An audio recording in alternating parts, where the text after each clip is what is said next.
Muito bem, voltamos com mais um bloco do Super Notícias e hoje tenho a honra e a oportunidade de conversar com a engenheira civil Lohane Rocha, ela que está aqui para poder falar um pouquinho mais sobre essa área, sobre esse segmento que, diferentemente de outros setores profissionais e econômicos, cresceu durante a pandemia. Lohane, boa tarde, seja muito bem-vinda. Boa tarde. Lohane, para a gente poder começar nosso bate-papo, você escolheu a engenharia civil ou foi ela que te escolheu? Então, de início eu não pensava em fazer engenharia civil, mas como meu pai já estava ali na área, desde quando eu me entendia por gente, já achava a área bastante bacana. Sim. E na época também a engenharia estava no auge, eu fui e decidi fazer engenharia civil. Ou seja, desde pequeno você já teve contato com a engenharia civil de forma indireta, né? Sim, Com sim. a sua família.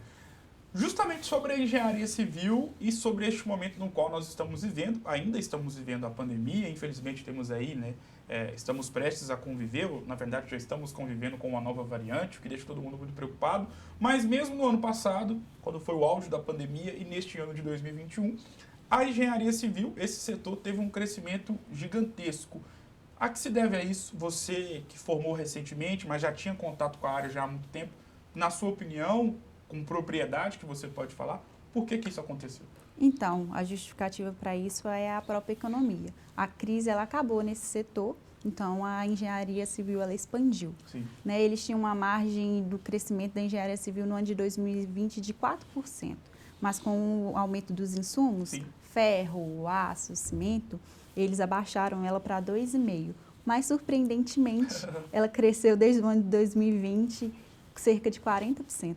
Portanto, realmente dá para a gente poder afirmar que o setor da construção civil, né, no caso a engenharia civil, teve um crescimento absurdo e isso, claro, é sempre muito positivo para todos os profissionais que integram essa classe. Em relação à tendência e à expectativa para o ano de 2022, porque se mesmo no auge da pandemia, lá em 2020 e em 2021, foi um ano sequencial da pandemia, em 2022, com o avançar da vacinação, mesmo, claro, com a variante, uma nova variante, a expectativa também está lá em cima. Sim, a expectativa está bastante alta. A engenharia civil, ela tá crescendo.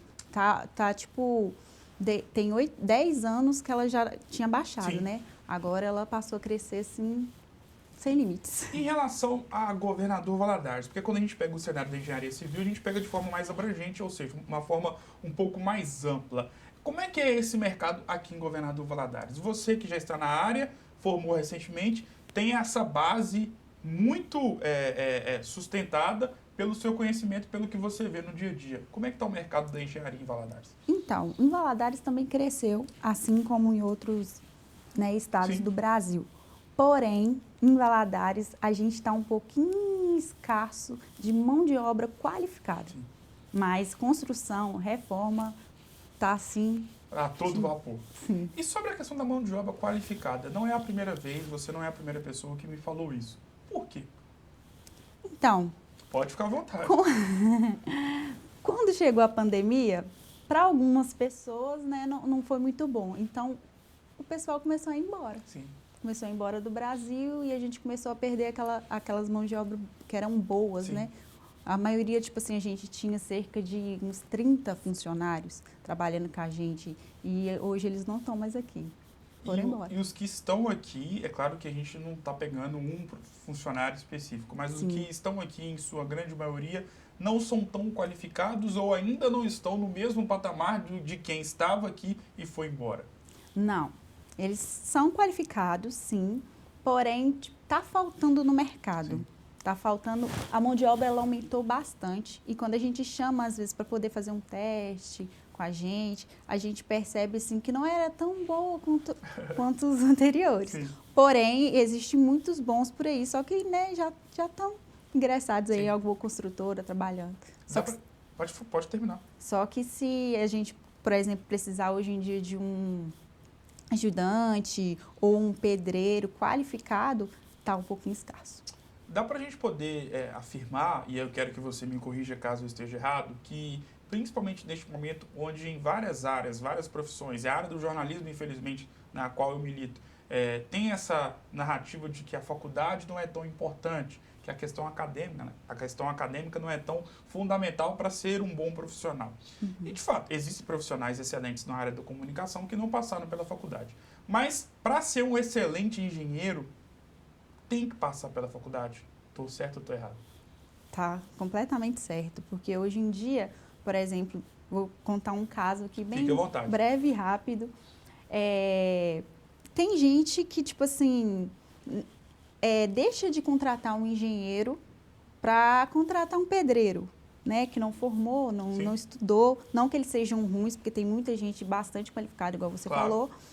Mas aí eles pega pelo preço mais baixo, porque eles cobram mais baixo. E aí eles começam a obra e não dão conta de terminar. Aí eles voltam na gente para chamar de volta. Ou seja, a pessoa escolhe alguém que não tem a formação. Sim. E quando a gente fala formação, não é só o diploma, né? Não é só a parte final. É todo aquele processo de 4, 5 anos que a pessoa fica lá na faculdade, tem um contato com o estágio, vão nessas pessoas que não têm nada disso, e aí depois vê que não fez a melhor escolha e volta em quem tem propriedade. Sim, porque a gente, naturalmente, quando a gente pega uma obra, a gente tem ali a parte do planejamento inicial, né? Porque se não pegar ali o fio da meada da obra, ela não anda. Sim. Então, a gente tem que ter o planejamento, como vai começar, como vai ser o meio, como vai terminar. E, geralmente, as pessoas que não passaram pela universidade, elas não têm muito essa noção. E esse entendimento. Sim. Aí acaba que eles não conseguem terminar. Sim. E Lohane, para a gente poder terminar o nosso bate-papo, desde já agradeço mais uma vez a sua participação, a sua disponibilidade, a sua atenção em relação ao processo de formação e indo ao encontro dos estágios. Talvez a área da engenharia civil, como é uma área muito prática, não tem muita teoria. Claro que alguém que trabalha dentro de uma empresa e é engenheiro e está trabalhando num setor um pouco mais comercial, ele lida um pouco mais com a conversa, com o diálogo, a teoria. Sim. Mas um curso e é uma profissão muito prática, de muita mão na massa. Logo, o estágio, durante o processo de formação, ele também é de suma importância. Né? Sim, sim. O estágio ajuda a gente bastante, porque, tipo assim, por mais que a gente passou ali pela faculdade, a gente tem aquele processo ali da teoria, mas a prática ela é completamente diferente, né? Quem formou na engenharia civil pode falar isso perfeitamente, que a prática ela não tem muito a ver com a teoria, porque é muito diferente, é muito diferente mesmo. Lohane, muito obrigado, sucesso e as portas estão abertas para você poder voltar mais vezes. Obrigada. O Superi Notícias vai ficando por aqui. Um grande abraço e eu volto em uma próxima oportunidade. Até mais.